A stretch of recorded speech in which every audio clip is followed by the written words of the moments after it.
capítulo 16, verso de número 25 e 26. Atos dos Apóstolos, capítulo 16, verso de número 25 e 26. Eu quero aqui primeiramente agradecer a Deus, o nosso Deus, ao teu Deus, por essa rica oportunidade que Ele nos concedeu de estar aqui nesta noite, para juntos adorarmos o nome dEle, porque Ele merece a honra e toda a glória. Louva a Deus pela vida do pastor José. Pastor José, Deus abençoe a sua vida, Deus abençoe a irmã geral, diaconisa geral, Deus abençoe a sua vida. Aí a sua esposa é um milagre, né? Deus abençoa. Aleluia. Todos nós somos um milagre, mas Deus sempre faz os seus milagres. Deus abençoa cada um dos corpos de obreiro aqui e também o pastor Ribamar. Conseguimos, aleluia, lembrar. Deus abençoa a vida de cada um dos obreiros aqui, toda a igreja, em nome de Jesus. Trago o abraço do meu pastor, congrego na Assembleia de Deus Campo de Campinas, setor Rio Branco. Deus abençoa. Estou aqui pela indicação primeiramente do meu Deus e também do pastor Pimentel.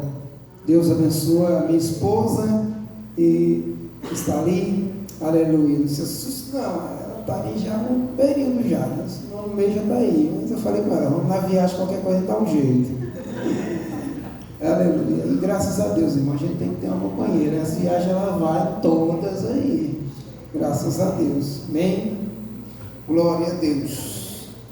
Meus irmãos, Atos dos Apóstolos, capítulo 16, verso 25 e 26, você vai ver a linguagem porque eu sou da Bahia, natural da Bahia, viu? Glória a Deus. Diz assim, ó, os baianos, glória a Deus aí. Diz o texto: perto da meia-noite, Paulo e Silas oravam e cantavam hinos a Deus, e os outros presos os escutavam.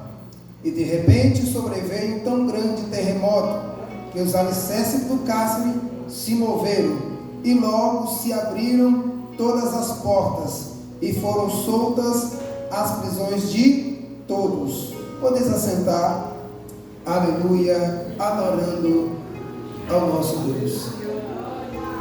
Sem dúvida nenhuma, Deus falar no meu coração já tarde, pedindo a Ele uma palavra. E quando a equipe de louvor adorou o Senhor, eu vi ali a letra do hino, eu falei, meu Deus, se eu fugisse, o Senhor já estava falando de qualquer forma, né? Então é um sinal de Deus que Ele é que comanda e controla tudo, até mesmo a boca dos seus profetas. Aleluia. E ai de mim se não pregar aquilo que Deus quer que a sua noiva receba. Aleluia. Eu sempre faço isso, e o Espírito de Deus sempre colocou no meu coração. Eu queria que você pudesse, por gentileza, quem puder, levanta a sua mão direita e diga assim: fala, Senhor, que o seu servo ouve. Pronto. Glória a Deus. Agora é só deixar Deus falar mais um pouquinho com você.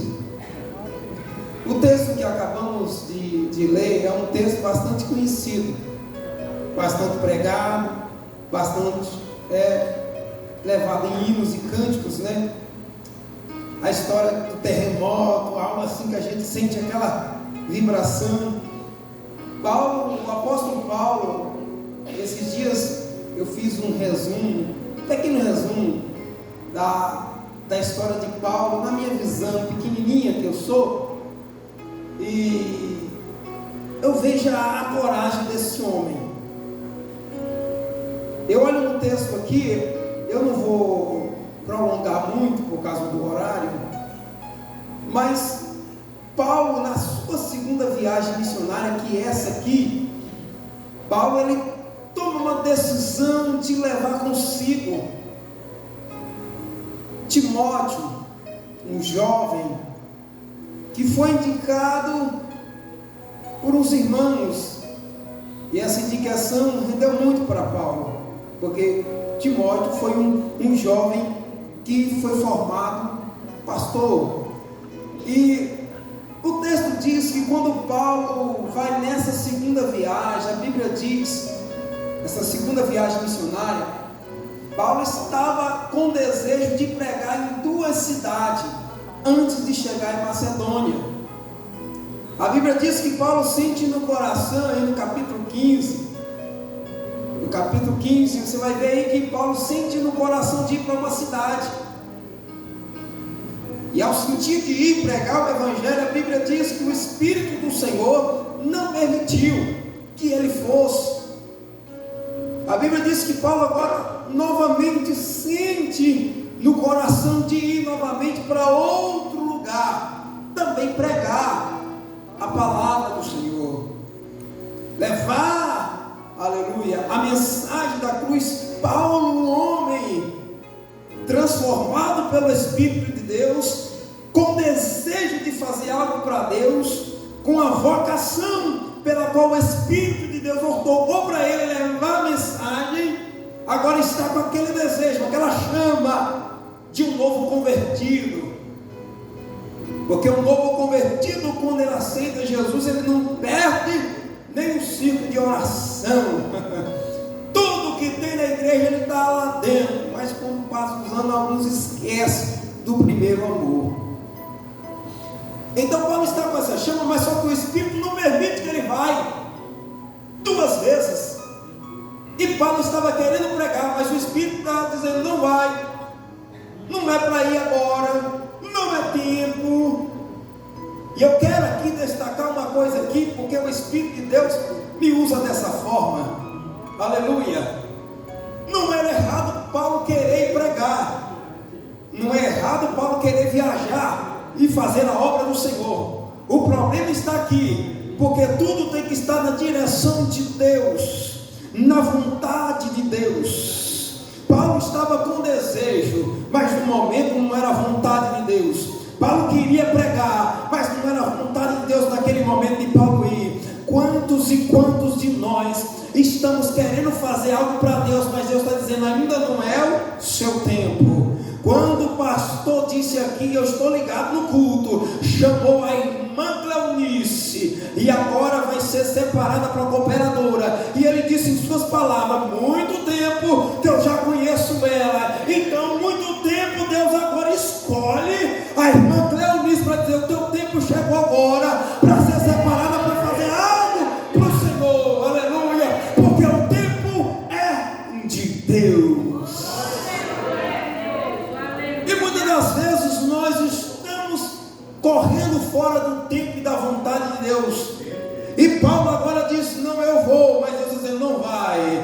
Aleluia. Em João capítulo 3 verso 8 diz: o vento assopra onde quer e ouve a tua voz, mas não sabe para onde vai. Assim são aqueles que são nascidos do Espírito de Deus. Porque quem é nascido do Espírito de Deus, irmão, não faz a sua própria vontade. Ele não é guiado pela sua própria vontade, agora ele é guiado pelo Espírito de Deus. Por isso Paulo vai dizer: agora não vivo mais eu, mas Cristo vive em mim. Levanta a sua mão. Se Cristo vive em você, então deixa Ele comandar a tua vida, deixa Ele controlar.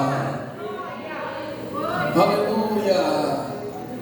Tem muita gente quebrando a cara por aí porque está tomando decisões precipitadas sem a vontade de Deus. Aleluia. E quando é na vontade de Deus, irmão, a coisa é diferente, dá certo. Diga para teu irmão, por gentileza: quando é da vontade de Deus, as coisas dão certo. Aleluia. A Bíblia diz que todas as coisas cooperam para o bem daqueles que o amam. Cooperar, irmão, é daqueles que o amam. Quem está amando a Deus vive na direção dele, na vontade de dele. Aleluia. O que diz Salmo 1, irmão? Bem-aventurado o varão que não anda segundo o conselho dos ímpios, nem se detém no caminho dos pecadores. Antes o seu prazer está na lei do Senhor, e na sua lei medita de dia e de noite. Pois será como uma árvore plantada junto ao ribeiro, pela qual na estação própria dará o seu fruto. Quem vive na direção de Deus não vive pelos seus próprios conselhos, nem conselhos de outras pessoas, mas sim pelo conselho do Espírito de Deus. Essa viagem é para mim, Senhor, vou. Senhor, é para mim fazer isso? Vai. Se Deus disser não, não vai. Mas se Ele disser vai, a hora é essa, a hora é agora, então faz. Aleluia. E Paulo vai. Aleluia. E o texto diz que Paulo aquieta o coração.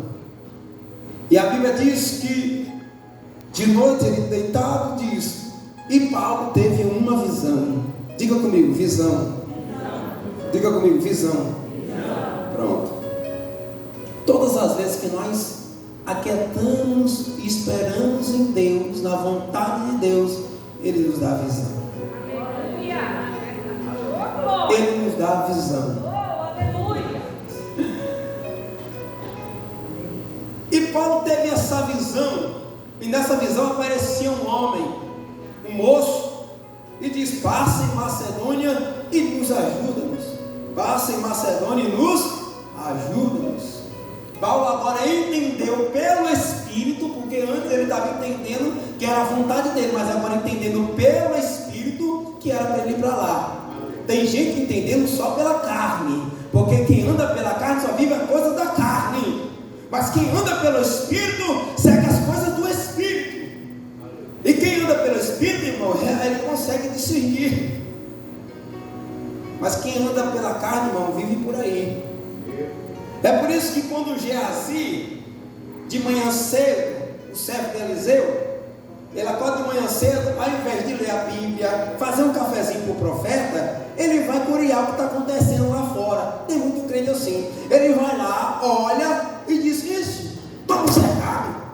Voltou meu pai. Eu acredito que ele deve ter colocado a mão na cabeça. Lá na Bahia a gente vai quando a coisa é assustadora. Meu Deus, e agora?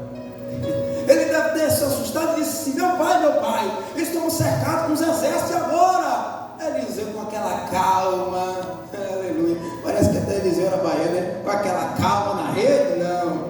Eliseu se levanta e diz: se preocupe não, nós estamos com muito, aleluia, quem está conosco é maior, nós temos muito ao nosso, aleluia. E aparentemente parece que Geazi, mesmo ele falando isso, não entendeu. Por quê? Porque Eliseu agora diz: Senhor, abre os olhos dele, abre, para ele ter visão do Espírito.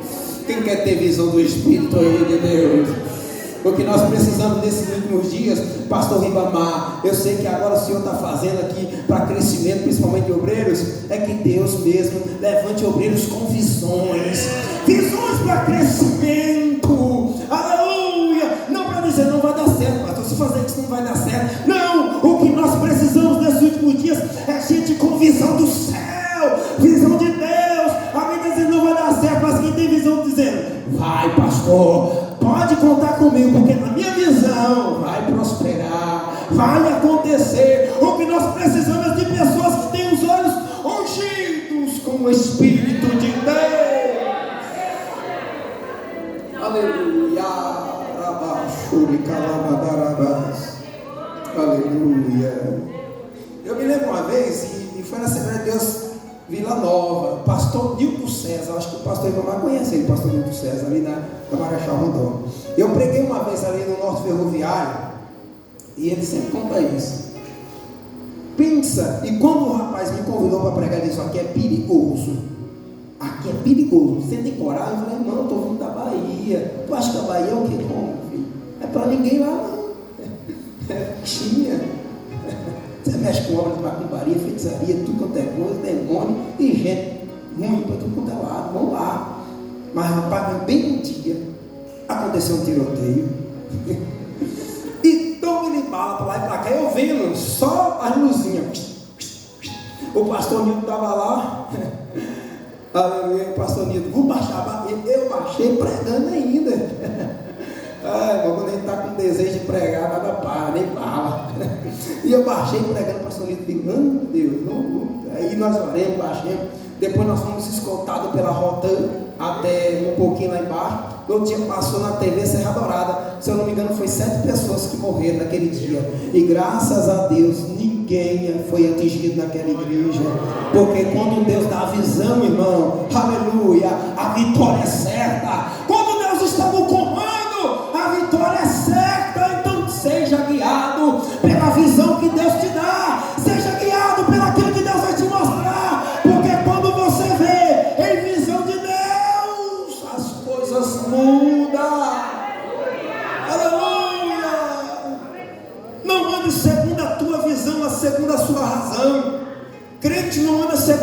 visão não, irmão. A nossa visão é bem pequena. É por isso que o profeta Isaías vai comparar o crente com uma visão de águia, coisa mais ampla, coisa grande.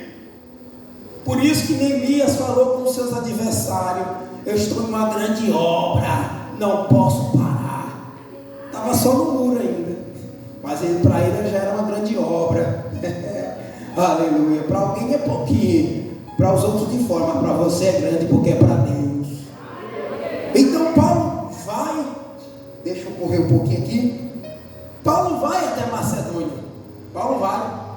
Quando ele chega lá, ele procura um lugar para oração, porque não é só receber a visão de Deus, tem que ter uma vida de oração para cumprir aquilo que Deus te mostrou. Não é de qualquer jeito. Eu sou pregador, eu sou evangelista, eu sou obreiro, eu sou tal, sou cooperador. Você pode ser todas as coisas, mas sem oração, sem uma vida de oração, irmão, como você vai fazer as coisas de Deus? Pastor separou você para uma obra aqui, você já orava para receber um carro? Continue orando para suportar o cargo. Mais responsabilidade. Então Paulo agora procura um lugar para oração, porque ele não sabia o que enfrentar. Apenas Deus deu a visão para ele. Aí uma visão. Aí o texto diz que ao encontrar um lugar para oração, ele encontra umas mulheres. Estava ali uma jovem chamada Lídia, vendedora de púrpura. Eu acho interessante porque Lucas, que escreveu o Atos dos Apóstolos, ele é bem detalhista. Ele vai colocar que a mulher era vendedora de púrpura, mas quem está preocupado, né, se ela vendia alguma coisa? Nenhum. Mas se o texto está lá é porque tem alguma coisa interessante, porque essa mulher era rica. É Deus mostrando para Paulo: Paulo, se você fosse na desobediência, naquele lugar que você foi, no meu cuidado não estava lá, mas como você obedeceu, estou preparando essa mulher para cuidar de você. Todas as vezes que nós andamos em obediência, Deus levanta alguém para cuidar de nós. Todas as vezes que você anda segundo a vontade de Deus, Deus levanta alguém para te abraçar. Meu Deus do céu, aleluia. Tem gente aqui que está fazendo a obra de Deus achando que Deus não está vendo você fazer. Não se preocupe não, o meu Deus, aleluia, é especialista em levantar sempre alguém para cooperar conosco, para nos ajudar, para nos fortalecer, para nos dar um conselho. Deus é especialista quando nós estamos seguindo na direção e obediência a Ele e a sua vontade. Deus prepara essa mulher de púrpura, irmão. Eu trabalho com tecido. Naquele tempo, para tecer o tecido, não dá para me pregar sobre a túnica de José aqui, mas ele recebeu a túnica de várias cores. Quando você vai analisar fio a fio do tecido, o linho fino e a fabricação que era manual, você vai ver que não era só uma túnica. Não era só uma túnica. Então essa mulher aqui, ela era vendedora de linho fino. E para vocês verem que a maioria dos tecidos melhores vem do Oriente Médio. Quando há falta de algodão lá na empresa lá, a gente já sabe o que está acontecendo. Aí ela é vendedora de púrpura. Só que é interessante, ela não estava entendendo o que Paulo estava pregando. E o texto diz que Deus abriu o coração dela para entender o que Paulo pregava. Deus abriu o coração dela. Deus abriu. Eu amo isso aqui. Por quê? Você já percebeu que parece que a gente está pregando e parece que não está tendo resultado? Você já percebeu que você está pregando para alguém mesmo? Meu Deus do céu. Porque é necessário Deus fazer algo. Não é parte de mim, é parte de Deus também. Eu sou um cooperador. Eu sou alguém que está uma voz para Deus usar. Mas quem faz a obra é Ele. Tem gente que está pregando para a família e dizendo: meu Deus, eu preguei tanto para fulano, mas não aceita. Calma. Quando Deus abrir o coração dele, o coração dela, vai chegar para ele. Vai chegar o tempo. Tem muita gente que tem um coração duro mesmo. E só Deus para quebrar esse coração. Você já tentou de todas as formas. Já consagrou, já colocou o nome no papel, já levou para o monte. Aleluia. Já orou na madrugada e até agora parece que a pessoa ficou pior. Não se preocupe não, que quando Deus abrir o coração, vai vir chorando.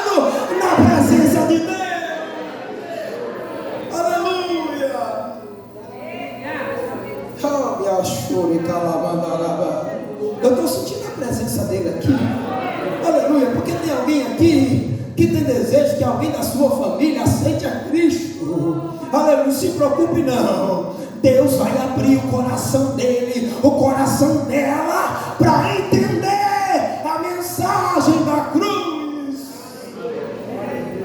Aleluia.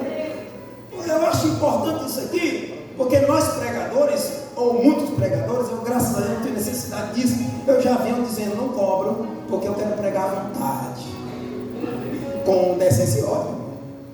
Essa vontade aqui é com decência e ordem. Eu sou discipulado, culto de ensino, escola bíblica dominical, viu? Mas sem cobrar, fica mais fácil você pregar a palavra, né? Quem tem essa liberdade. Mas a maioria dos pregadores se preocupam muito nos aplausos, nos glórias, e esquece que é a palavra de Deus que enxerga no coração da pessoa e traz a fé e a mudança necessária para ela. Então, se eu sair daqui e ninguém der glória, ninguém der palma, tudo bem. Mas se a palavra penetrou no coração de alguém, eu tenho certeza que ela não volta vazia. Ela tem o endereço certo. Aleluia. Então é isso. Paulo chega, lhe abre o coração, e abre tanto o coração que constrange Paulo para ir para a casa dela, com a família dela. O texto diz que ele é batizado, os irmãos estão lá todo mundo junto. Aí Paulo, quando está saindo a oração no outro dia, vem de encontro uma jovem com um espírito demoníaco de adivinhação, não de revelação. Essa jovem era adivinhadora. O texto diz que quando essa jovem avistou Paulo e Silas, lembrando que Paulo estava com Timóteo na caravana, Lucas estavam juntos e outras pessoas, só que essa jovem avistou Paulo e Silas e disse uma coisa verdadeira, e ela estava com demônio.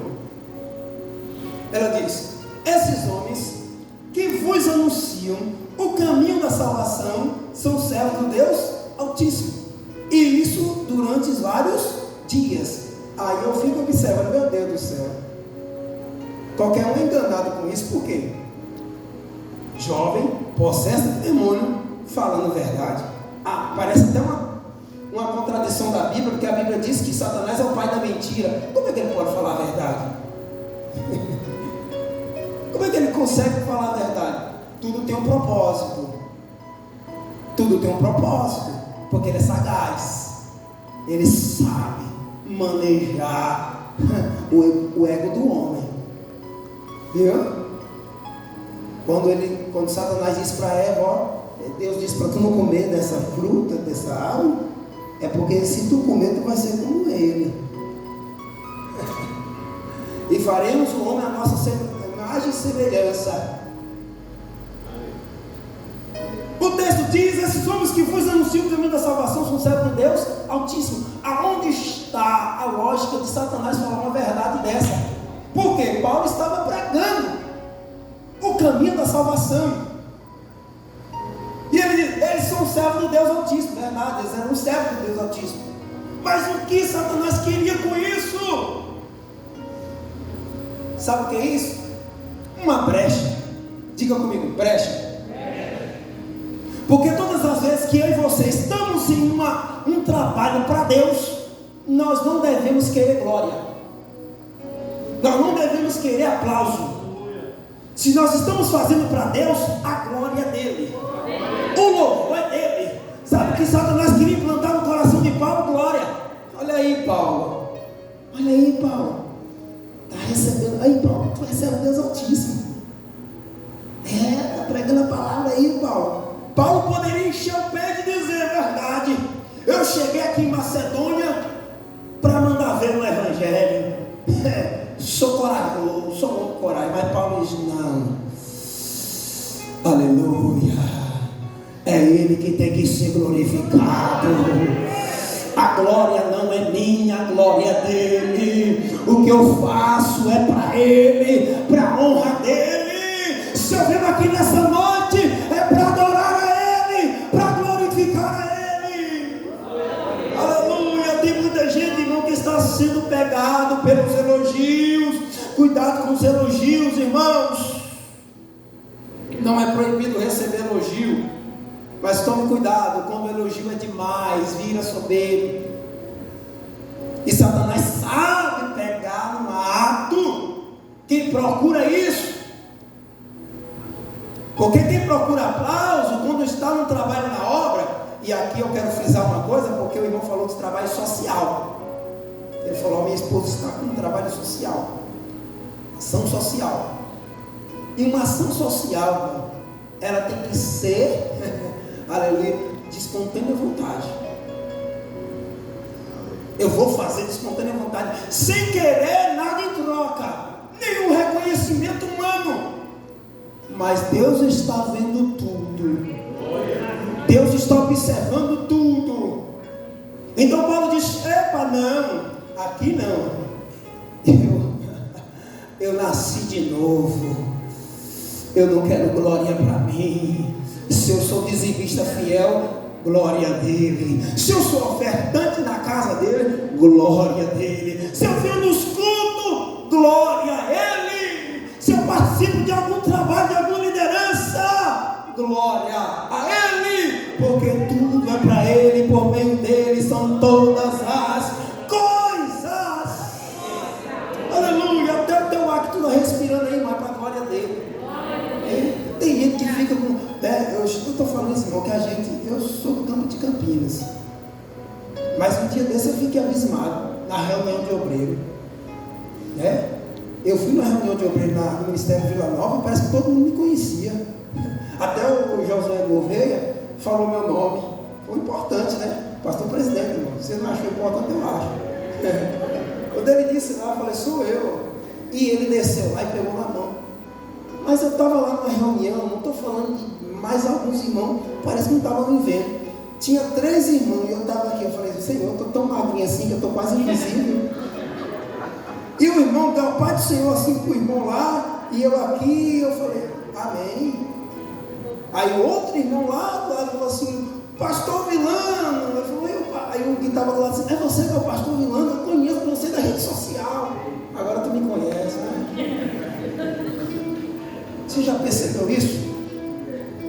Não procure ser reconhecido por ninguém, porque Deus é que te anuncia a você. Então ele vai e prega. Nossa, mas passa rápido. O texto diz que ele expulsa o demônio daquela jovem. E ao expulsar, o que Paulo fez? Mexeu no ninho do demônio, porque aquela cidade estava acorrentada por esse espírito, porque todos iam procurar aquela jovem que adivinhava. E agora pega Paulo e Silas, lança eles na prisão. Lança eles na prisão. Aleluia. Vamos lançar eles na prisão. Vamos colocar eles lá. Eu quero ver eles pregar o evangelho. Eu quero ver eles expulsar demônio. Irmão, não faz nada para Deus, também não, Satanás não está nem aí. Mas começa a fazer alguma coisa para Deus. Começa a desenvolver um trabalho para Deus, irmão. Sem esperar nada em troca. Aí o inferno. Então eles colocam Paulo e Silas numa prisão. E observa uma coisa aqui: Timóteo não era para estar junto. Lucas, que escreveu isso aqui, não era para estar junto. Era. Só que Paulo e Silas estavam na frente. Deixa eu falar uma coisa para você: quem está na frente precisa estar revestido. Aleluia. Quem está diante de algo de Deus precisa estar revestido. Mas eu não tenho nenhum trabalho na igreja, na sua casa. Você é o que lá? Você pode ser um líder, um sacerdote. Você pode ser uma mulher sábia que edifica a sua casa lá. Você está na linha de frente. E você precisa ser revestido. Por quê? Porque Satanás vai vir com força para tentar te frustrar e paralisar você. Aí o texto diz, mas não vai paralisar não, se preocupe não, meu irmão. O texto diz que Paulo e Silas estavam presos, amarraram eles, os pés e as mãos. O texto diz que eles tiveram uma ideia. Aqui muita gente já pregou isso. O texto diz que eles cantavam, eles oravam a Deus, cantavam um hino, e os outros presos escutavam. Já vi muita gente dizendo: quem sabe foi esse hino que eles cantam? Quem sabe foi, sei lá. Eu sei que eles cantaram. Aleluia. E os outros presos escutavam. Eu acho lindo isso aqui, porque Lucas dá um detalhe aqui. Porque Lucas poderia dizer assim: e eles cantavam e a condição da morte. Não, mas ele dá um detalhe: e os outros presos escutavam. Irmão, tem muito crente que quer se amostrar aqui, quer ver lá fora, subir no púlpito, cantar uma canção, não quero ver lá fora, onde as pessoas estão vendo os seus problemas, sua dificuldade, e você ainda adorando Deus. Aleluia. As pessoas lá fora têm uma expectativa do meu e do teu Deus. O que o meu Deus pode fazer, o que o teu Deus pode fazer, está na Bíblia. Josué capítulo 6, o que Raabe disse para aqueles dois espias: eu sei, nós estamos sabendo que Jericó está cerrada, ninguém entra, ninguém sai, por causa do Deus de vocês, visto que ele derrotou lá no Egito, derrotou os cavaleiros de Faraó, e essa cidade de vocês. Tem uma coisa, promete para mim, se vocês vierem tomar Jericó, eu e minha casa quero ir juntos. Porque eles já estão sabendo do Deus que nós servimos, irmão. Tem muita gente, irmão, que está escondendo, aleluia, aquilo que Deus faz na sua vida. Mostra para essa sociedade que a igreja do Senhor é uma igreja viva, que é uma igreja que mostra o poder de Deus, a glória de Deus. Assim como Deus curou o irmão aqui, aleluia, é o mesmo Deus que pode fazer, abre portas para você, é o mesmo Deus que pode entrar com providência, é o mesmo Deus que pode assinar um papel que o juiz disse não vai ter assinatura nenhuma. É o mesmo Deus de ontem, hoje e eternamente. Aleluia.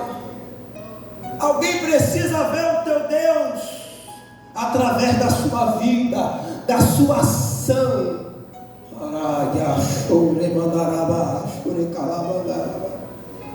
E eles escutavam, e eu acredito que estava no texto assim, não está no texto, que quando aqueles presos escutavam, eles olhavam e diziam assim: moço, como pode? Como pode? Esses homens aqui presos, cantando e adorando, como é que pode? Mas eles não sabiam, não entendiam. Por quê? Porque Paulo e Silas, irmão, além de estar presos fisicamente, foram chicoteados, mas espiritualmente eles eram livres. Não é uma enfermidade que prende um adorador. Não é um problema na família que prende uma adoradora. Não é uma causa da justiça, ou até mesmo um diagnóstico do médico que para um adorador. Porque quando se é adorador, não importa o lugar nem o ambiente, ele adora, ele adora, ele adora, ele adora. Deixa eu ver aqui se tem adorador aqui nesta noite. Porque se você ver aqui, aleluia, se nós formos contarmos os nossos problemas um para o outro, diz: menino, misericórdia. Né? Eu não sei vocês, mas eu tenho o costume de conversar com um colega meu, e às vezes nós estamos conversando sobre a obra, fofocando sobre a Bíblia. Aí de repente nós falamos: meu Deus, irmão, o negócio está feio. E quando ele conta o caso: meu Deus, está pior. Se nós começássemos a falar um com o outro, e meu Deus.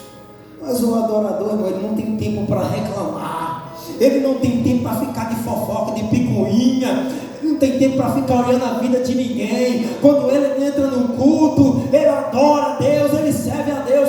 Um dia desse eu entrei numa igreja, eu fui convidado, meu patrão era dessa igreja, ainda é lá, e como honrar, ele disse: a gente tem que honrar, né?